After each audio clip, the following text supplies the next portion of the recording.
and she's saving. Okay. Marty? Gardner Sorry, said, I just wasn't here. No problem. I was in Huntsville this week. Gardner said Daniel did them a short meeting up there. Oh, in yeah, New York. yeah.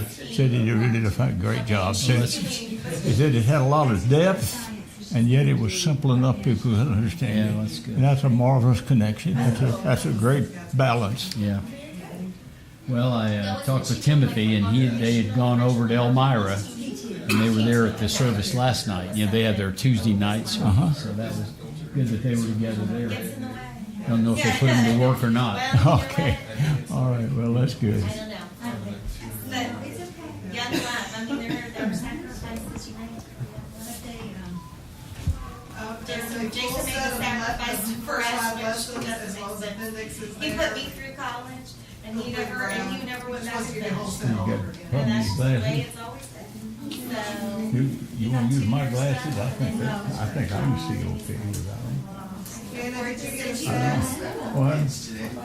Oh, I see. I didn't tell her, so I'm slacking off. Sorry. There's a set of the first 5 lessons, he did it all together. Yep, It's take like that. lessons in Chunk. appendices, is that the right kind of saying? So Vic Miles grabs that whole section. Yep. I don't need both of these then. Right, I've got my first few lessons. I just printed out everything. Okay. Just read it. I did just everything. But what are these? These aren't extra. Or these are just the same thing without books. It's, That's correct. yes. Without full time. That's right. If you don't have a book, the notebooks are down there. So do you need that too? No. Just this? If you do not have a notebook, you just need that. You can either get one or the other. How's that? If you have a notebook, you don't need. So do you need a notebook? We don't have a notebook, but yeah, that's fine. Just one would be fine for now, Danny. That's good. I know. Thank you. Well, I was gonna say. So I need a whole stack of something. Yes, sir. You were correct. You just need that little stack there. See, I feel much better. We do have a lot of paper now. The first, although it's just the first 5 lessons. So you got. Yeah, there's still a lot more to go. Repetition. A little bit of repetition. All right. Anybody just need lesson For a second, I 4? thought this if you just reinvented the Not ready. Okay, this is all the inside. It's the first 5 lessons, Yeah. and then it's the appendices.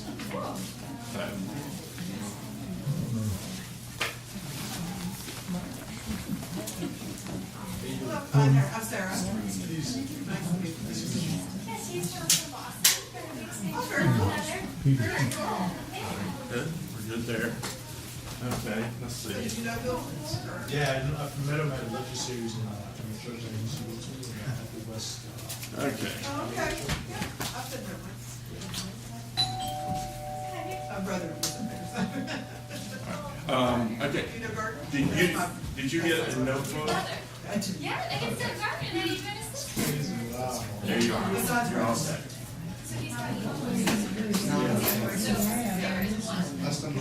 You got everything in there. You got everything in there. And then there's my sister.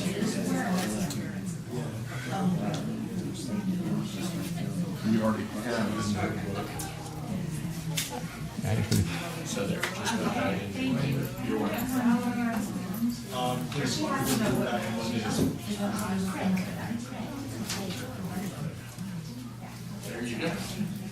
Okay, just to explain what I have given you. Now, oh yeah, very confusing. It's big time confusing. So anyway, first of all, the first appendices here is cold case inserts. All right, there's a book, Cold Case Christianity. Let's see, get you a notebook there, Joel. If you got a notebook, then you get one of these. Ready for that? That's it. All right. So, what you have? Corey didn't. Oh, Corey did. Okay.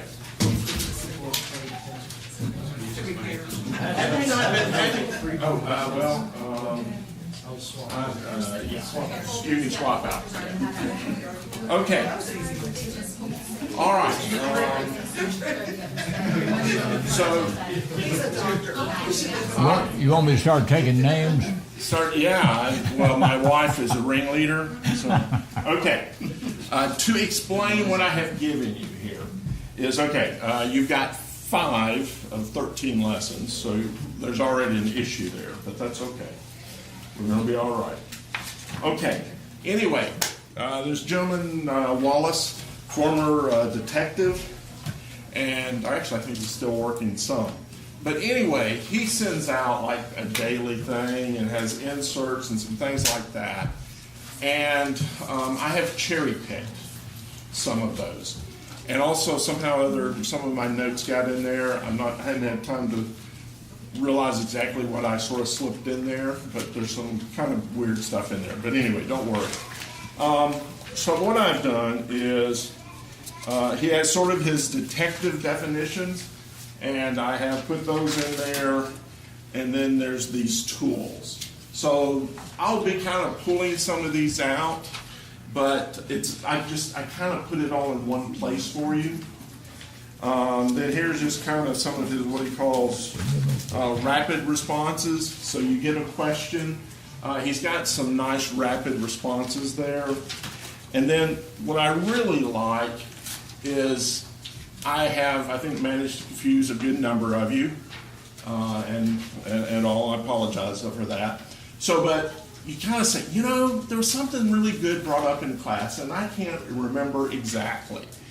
And he does, in these little kind of inserts that I put here, a very nice quick summary. So if a question comes up or something like that, this is a nice place to go to look at those. So anyway, several of those. So that's probably the most useful thing. Well, it is as far as in the appendices right now. Now, we are kind of coming up. I'm going to kind of actually hit it some in this archaeology class we've got coming up. And so I think there was a general kind of interest in the class to have a copy of the Q gospel.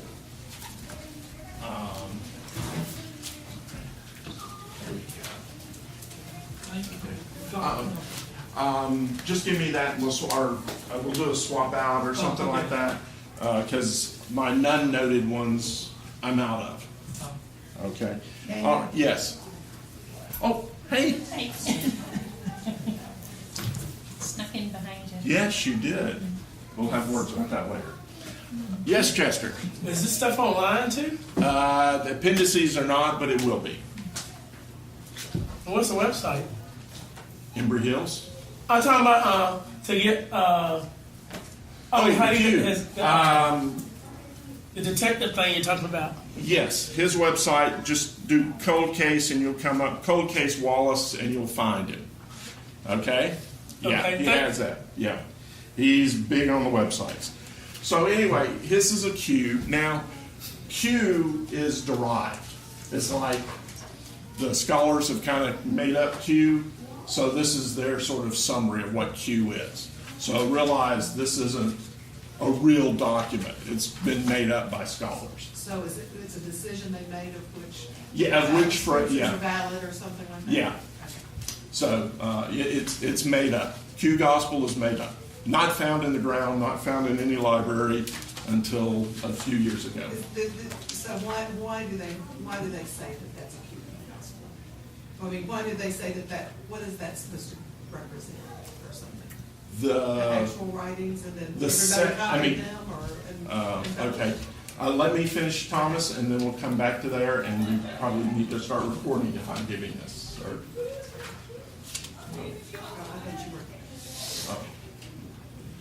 Okay. The Gospel of Thomas is a Gnostic document and was found in the deserts in the 40s or so, 50s.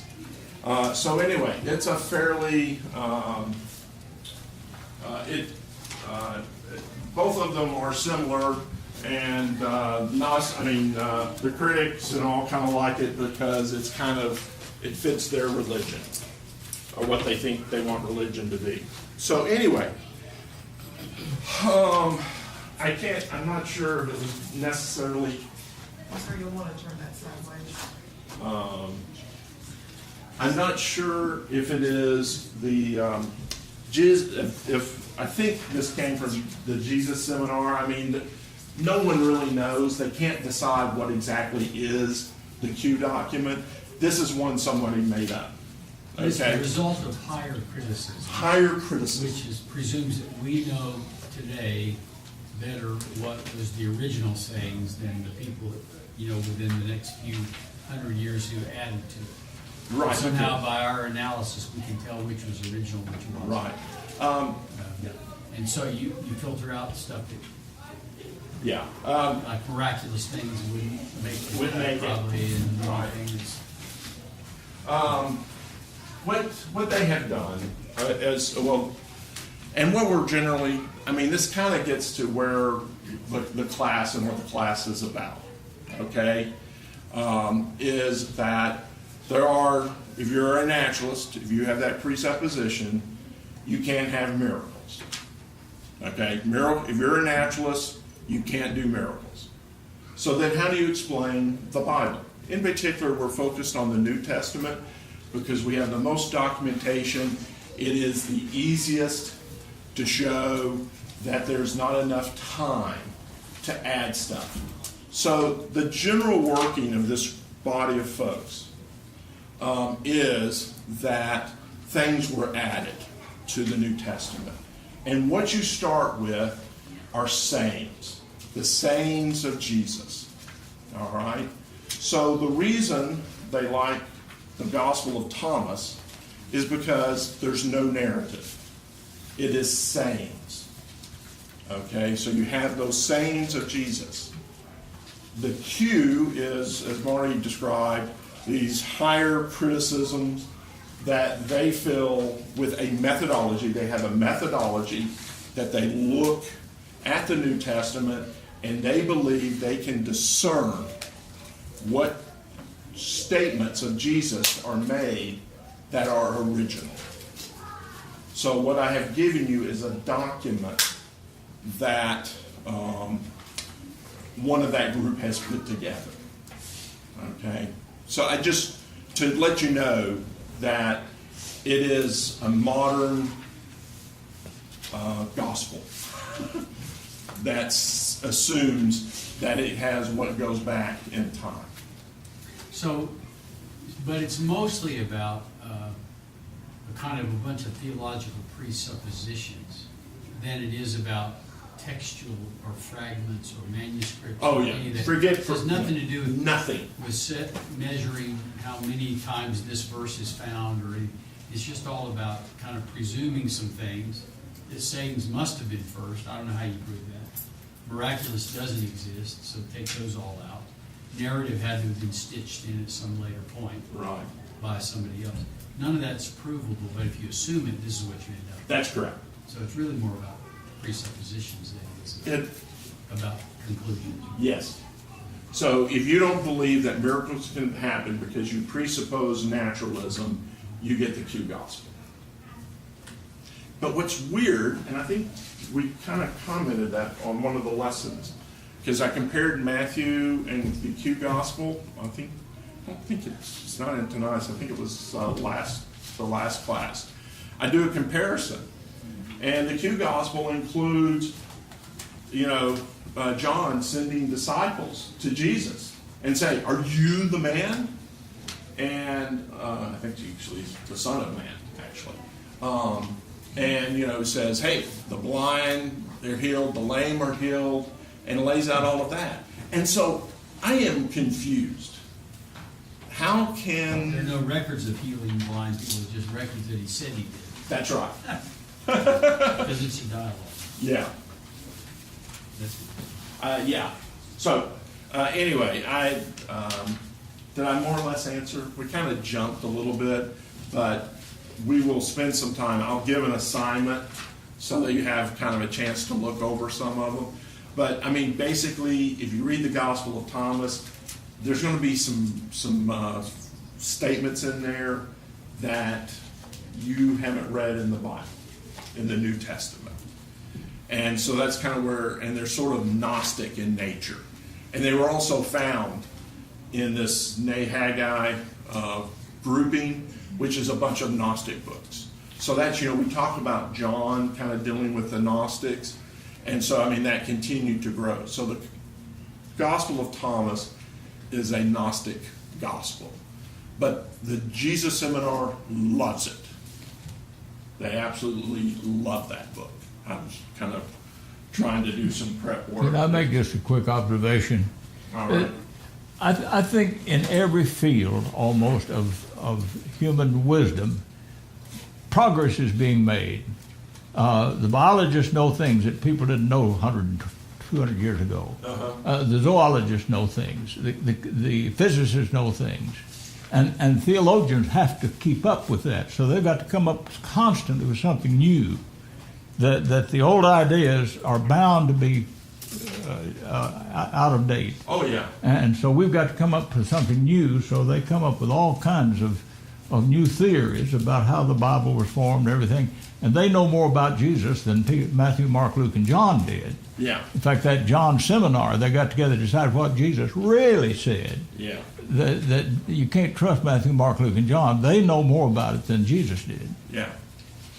And again, it's, as you say, they're smarter because, I mean, and you got to prove it. And they prove it. And also, it's part of where it's like you do some of the readings, and it's like, okay, you say Jesus died on the cross. He didn't swoon, all of that.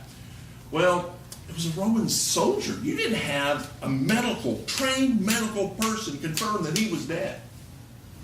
It's sort of, they try to put the way we look at the world today, and then try to put that same thing on the folks of that time.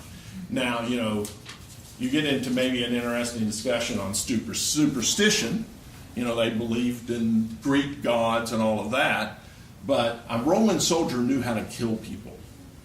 And to say that he wasn't qualified to determine whether someone's dead, I sort of might disagree with.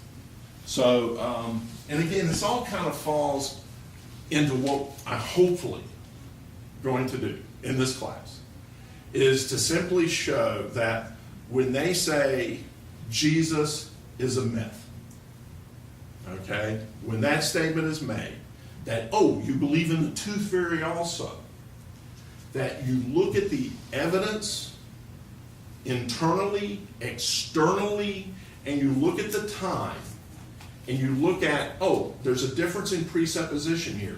This person is not willing to admit the supernatural, so he has simply come to the point that he has to come to. And so you may, if it's the 10% agnostics, atheists, be able to get them to change their mind, but you can at least plant a seed.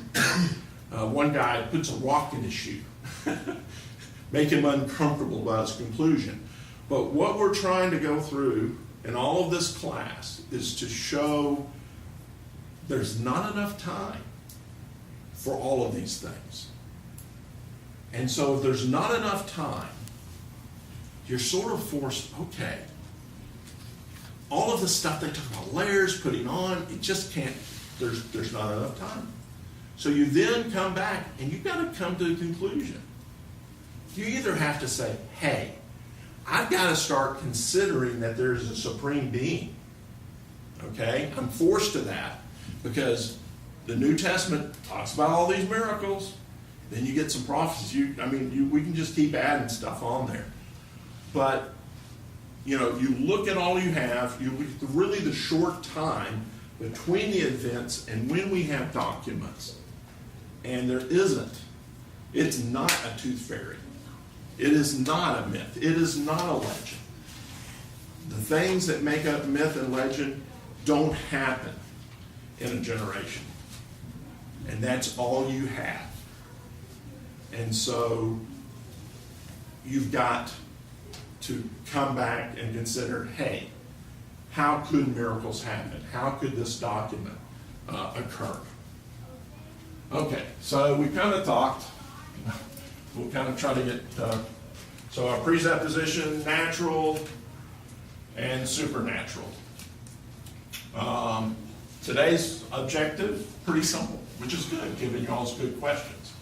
Show that the Bible text has been preserved and has been transmitted in a reliable form. Because, some people say, 2,000 years ago?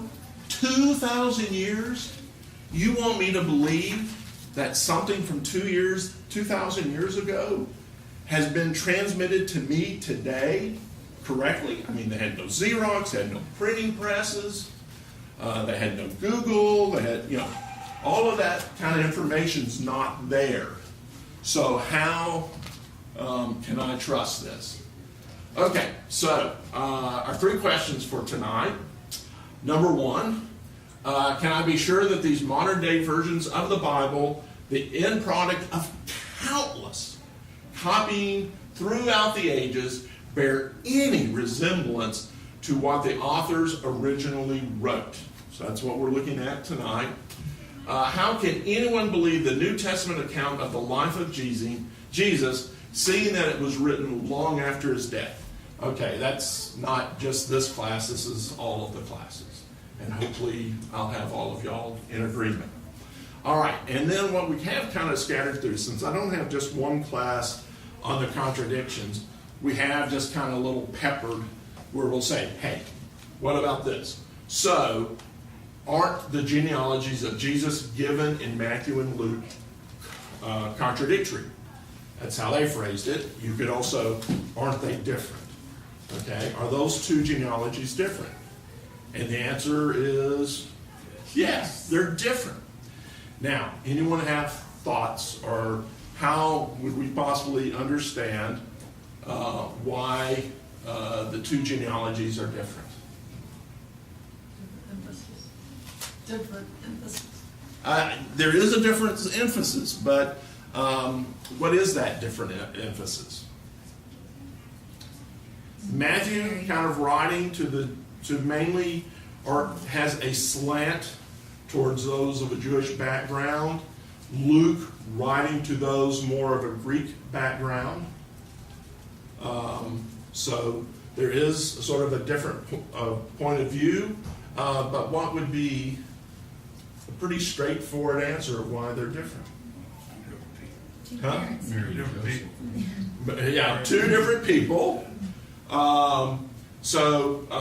Matthew is going through to Joseph, and Luke is going to Mary. So both are from the house of David, but they're through 2 lines.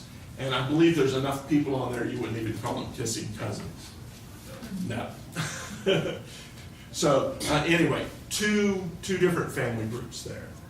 So again, Matthew going through the male, because that's kind of how the Jews would go through the lineage. And then Luke, again, clearly, I mean, you can go through Luke, and it is pretty clear that Luke had a conversation with Mary, the mother of Jesus.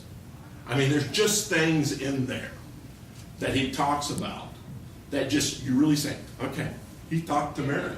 Or somebody who's hanging out with Mary, or that. So, there's pieces of information there. So do we know, but why doesn't it say Mary? Oh. Yeah. In Luke. It is interesting how it says, as was supposed of Joseph, so. Yeah. And I think it's amazing how it is preserved for us. I mean, because they don't have that kind of stuff. And then, so you could say through either side, so if you say, well, if Jesus is, he wasn't Joseph's son, is he still the son of David? Yeah. So it's awesome. But yeah, I wonder why in Luke, do you understand? Is that something about their culture? Why does it say being the son of Joseph, the son of? I think, I am guessing, but Luke is incredibly detailed on his history, on his people. So, who was the parents of Jesus? It wasn't Joseph. You know, so you then have to go through Mary. So I just would propose that because it really is Mary, that he does it through Mary. If he had a contact with Mary, and he says in the first part of the Luke that he actually talked to eyewitnesses. Yes. And as you said, he said Mary held these things in her heart. Well, how would he know that if she didn't tell him? Yeah. But if he got a genealogy from Mary, she's going to give him the one that she knows, and it would be correct. Yeah. But he's going to get Joseph's from another source. Yeah. And he knew that, I mean, he had Matthew to look at. So he knew Matthew had gone through Joseph. So, but I think really it is Matthew. Luke includes a lot more about the women. And I believe part of that is because he talked to them. All right. So, again, it's a contradictory, and it all could be wrong, but it sort of makes sense. All right. Anyone kind of still? I mean, that's a good question. It's different, but it's not contradictory. Yeah. Both of them can be correct. If one is the genealogy to Mary, the other is through Joseph. Yeah. Okay. If you remember, like a long time ago, we talked about the epistles of Paul that the critics say, yep, Paul wrote these in the 50s. And so what I would like, or I kind of asked, hey, let's look and say, you know, can we find things about the resurrection, miracles, the deity of Jesus in those? And so I kind of looked at our classes and looked to say, I think we'll have enough time. And you notice it wasn't tonight because we clearly won't have time. So these are those who have volunteered to this point. No one had really, I kind of set myself to go first so you have a clue as to what I'm looking for. Although Joel, you're in there with me, so we'll coordinate, okay? So lesson 7. Now, there's a lot of people who aren't on that list. So you have 2 options. Kind of give me your name, and we'll add you there. You can kind of tag team with whoever else is on that list. Or you can just do them all, and when we're doing over the class, you can just contribute to the class. Okay. All right. So anyway, that's our schedule. I'll put it up on the board or something so you have a reminder. But you at least know you're not till lesson 8 because Joel and I are first batters up. Okay. I also managed to confuse y'all on the timeline. So this is my attempt to take the timeline and do it in a little more friendly way. Okay? So, ministry of Jesus, 27 to 30, could be 30 to 33, but I tend to favor more the 27 to 30. The epistles of Paul, which we're going to talk about, 50 to 57, temple destroyed in 70. And then there's a few more other things like at some point I'll put the death of James, the brother of Jesus, and stuff. But this is kind of biblical times. And then you've got John writing in the early 90s while he's his epistles and his gospel. So we have kind of that. So that's kind of where we're looking. Those are your eyewitnesses. And we're trying to establish the reliability of these eyewitnesses, that the testimony of the eyewitnesses have not been corrupted in their way to us. And so that's kind of the evidence that we're trying to look to understand.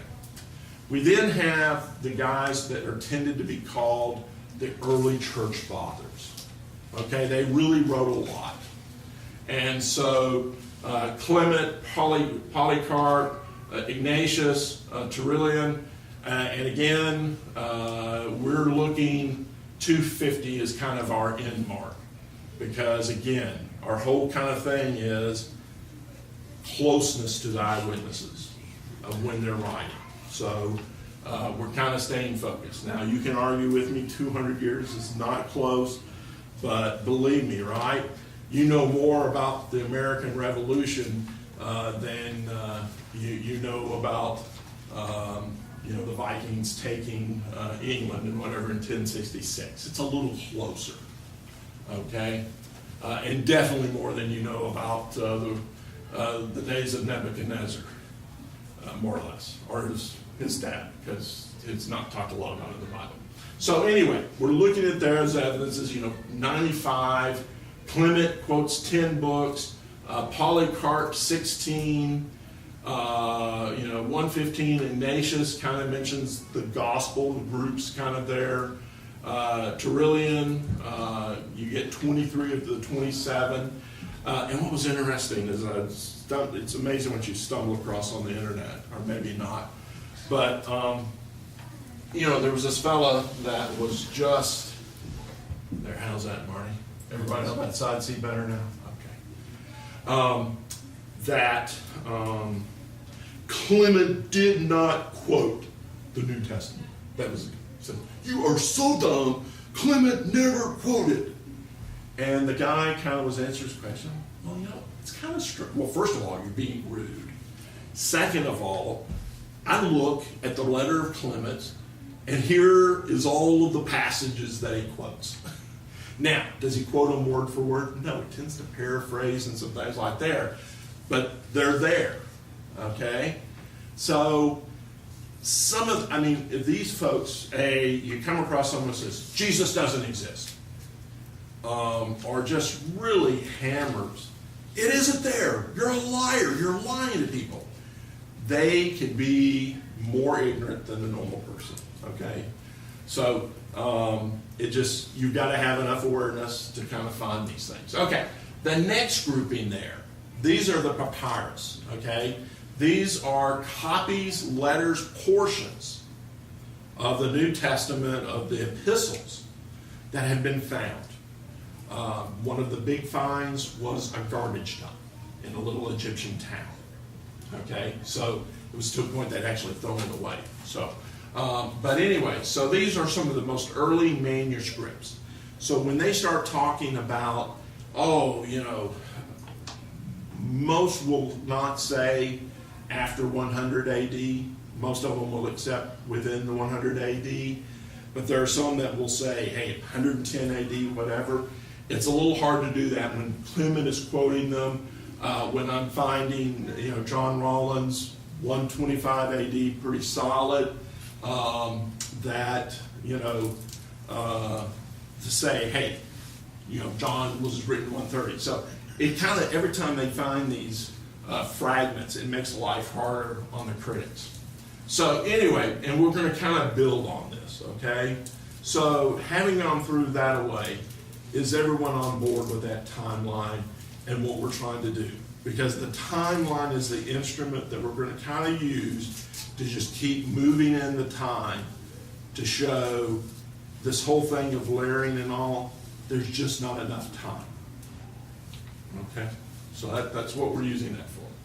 Okay, so again, not enough time for this one. Okay, so we said, we read the New Testament. These are the kind of things we hear about who Jesus is. We talk to the critics, he was made a deity after his death. He was a magician. He was a non-apocalyptic teasing teacher.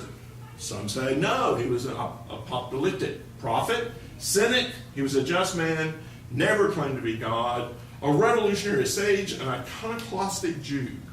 So these are these folks that, again, think they know better than the folks who were actually there, and these are the different things that they've kind of come up with. Okay, so when we look, we're looking,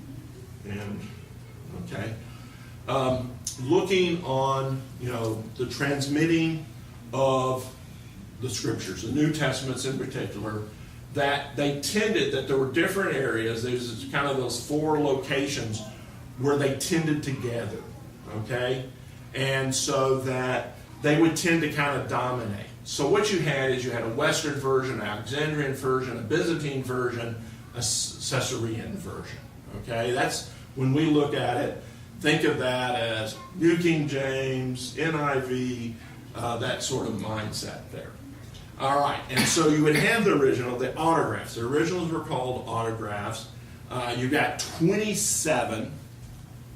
It would generally be said that actually what you would do at that time, again, it wasn't unusual to dictate. There would be a few who would write, but a lot of times you would dictate. And you can kind of look through the epistles and see, it's kind of described. Hey, I wrote this, then, Paul will say, hey, I'm signing this. This is me in my own hands. You can tell how, that it's me writing. So, but what would happen? So, generally, you would have, someone would keep a copy of the original, and then they would send, okay? So, and then you would get this, and people would generally tend to make copies. So you would go through the generations. Now, first century, generally done on papyrus. You really don't find much on leather, vellum, but it would be on papyrus. It was kind of the favor. So how long do you think a document written, copied, would still be usable? 10 years? 5? You'd say 10? Okay.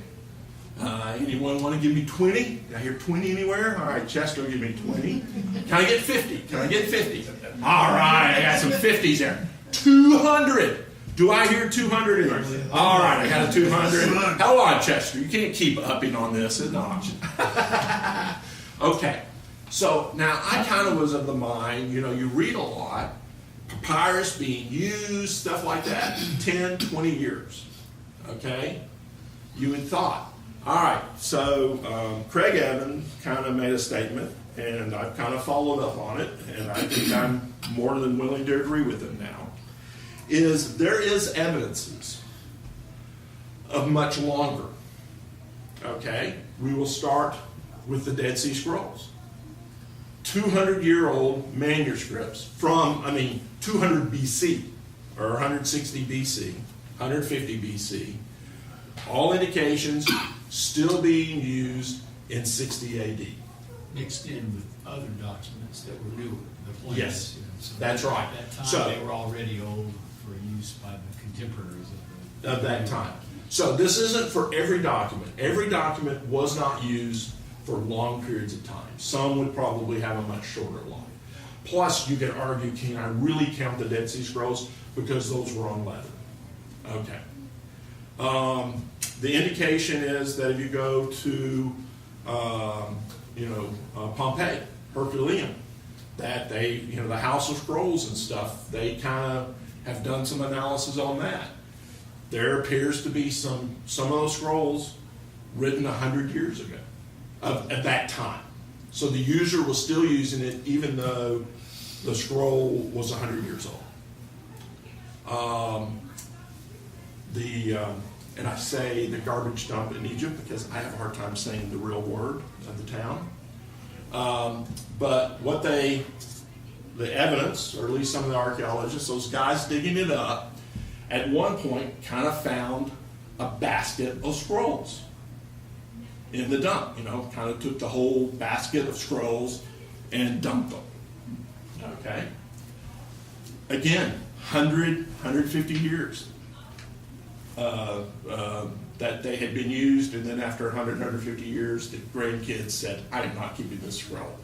And so it kind of got dumped at that point. So, what you come to is some of the manuscripts lasted, probably the 5, 10 years. Some of them were used. In the case of Sinaiticus, okay, a leather vellum copy, so you can say, hold on, does that really count for papyrus? But it was written 350s, and in the 800s, someone went over and sort of kind of darkened or re-inked everything. And so presumably that meant it was used for another 100 or 200 years. So if you get a good copy of a manuscript, and you're using it as part of your master, so you're not copying from the 5th copy. You're going back and copying from the second copy. So there, again, not all, but it is not unreasonable that when we're looking at a document from 150 to 200 AD, that the copy it came from was very close to the autograph. Some of the early church fathers claim that they saw autographs or knew somebody.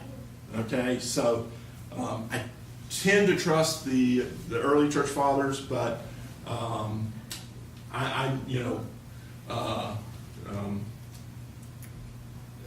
am not at the point to say, hey, that is definite. But again, showing some of those manuscripts, again, were used for a long time. So this is the same thing again, but looks a lot prettier. This is just kind of a summary of where all of the New Testament was written, kind of scattered. So, you think of John, he would have wrote this in the 90s, and here it is in Egypt in 125. So it got moved there, distributed pretty good. And we don't have enough time for this. Okay, another thing, when you get into looking at the documents, the text and stuff, these guys get kind of in the hedges pretty quick. But when they do the summaries, it can show you some very interesting things. This is a fellow who has spent a lot of time with these documents, looking at copies of the Gospel of Matthew. So, 150 to 200. So, some of these go pretty quickly kind of out of the range that we are looking. But you can look at the scribes and look at their traits, okay? Were they strict? Were they kind of free? And again, their free isn't just sort of, I think I'm going to add a verse to Matthew. It just sort of, they might let a word slip in. They might say, hey, Luke had a very similar verse and kind of put in. So they're free or very free. We might not fit our definition, but there's definitely a difference between them and their text or transmission quality. And what you see is, you see strict, strict, strict, and sort of that's this effort here. So what you see is that I can trace a heritage of a document potentially where the copy was made from a strict copy that was made from a strict copy that was made from a strict copy. So if you're not willing to buy 150, 200, I would come back and say that you can look at the manuscripts, at how the scribes were writing those manuscripts, and feel very comfortable in the transmission. Okay. We also have. So just a look. If I remember right, one hallmark of the strict is that it would actually continue readings that were not as clear. In other words, if something's a more difficult reading, you know what I mean, it probably is stricter because the copiers were always trying to help. You know what I mean? So they might put in a word that would make it clearer or change it to a word that might fit better, at least from their point of view in their time. That's what you mean by free and very free. Yes. But strict, I think a lot of times you look at two texts, you say, which is the original Greek? Often the weighting would go to the one that's more difficult. Yes. Because nobody helped it. It's kind of an indication. And that's kind of how they, and that's one of the things that they look for. There will be cases where, it's clear error has been made. Right. Copy the word twice into the line. They will copy it, but then, potentially make a note or something on the side. Okay, we're totally shot on time. But, okay, last answer at least. How do you ensure the transmission? Okay? 2,000 years, how do you ensure proper transmission? How do you make sure that happened? Okay? The writers, we say, the original writers, inspired, although realizing that given our presupposition, we have no problem with that, whereas a person we're talking to may have an issue with that. So what's the methodology? How would you preserve and be sure that the words make it for 2,000 years? More than one copy? That's what God did. More than one copy. We have over 5,300 Greek documents. Okay? So, what would happen is a lot of the ones that came to us, they would do to Latin because it was these Catholic scribes, monks, and stuff that were copying this stuff. But we have 5,300 copies. So now, when you have someone who says there are over 200,000 eras in the New Testament, what they generally do is take all of the eras of the 5,000 and multiply them. Okay, that's generally how you get to 200,000. So the methodology was variations. So let's see.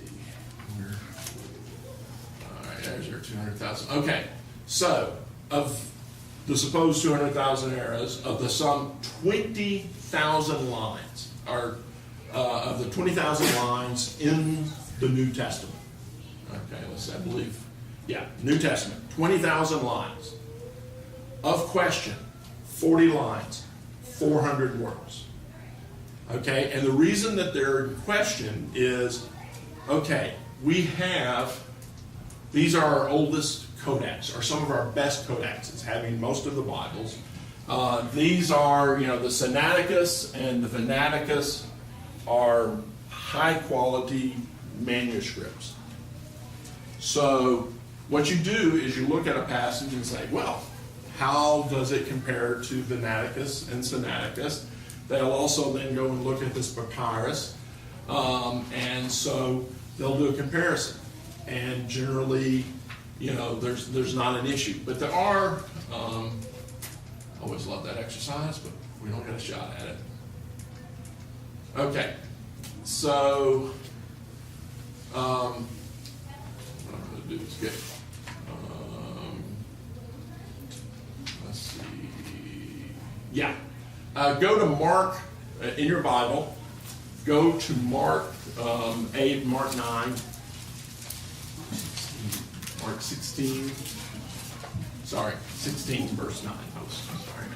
Go to Mark 16, and there should be a note around verse 9. Ashley, can you tell me what your note says for starting around 16:9? Some of the earliest manuscripts do not include verses 9 through 20. All right, Sinaiticus, Vennaticus. What version are you using? ESV. Okay, do I have a New King James? No. Verses 9 through 20 are bracketed in the New as not original. They are lacking in Codex Sinaiticus and Codex Vaticanus, although nearly all other manuscripts of Mark contain them. And so that's kind of the thing, is that, let's see, what is it? I have, it's like 400 copies, or 400, there are 400 early Greeks that have it, or in other words, and also what you see, although I've had some, is here is, I believe that's Sinaiticus, and there's a space there, okay? And if you kind of look, Mark ends at a weird spot at A. So the thing is there's the woman taken in idolatry, there's the verse where it talks about where it has God, Jesus, and the Holy Spirit all nice in one verse. Those are some that we have some copies that do not have it and copies that do have it. And so what you have in all of those is you have the notes. So it's like we have a couple of different source materials for those. There is some differences there. Some versions have decided to pull it out. Others have decided to make a note. But it's noted, okay? You are aware. It's not like we're totally ignorant. It is not like it's hidden. It's like clueless. There is over those 5,300 copies, so we're able to make that note and make people aware of that. So it has been translated. We have better knowledge today than at any time of what were the original words given in the New Testament. Okay, I've gone over time, so I'll let you go. Thank you. All right.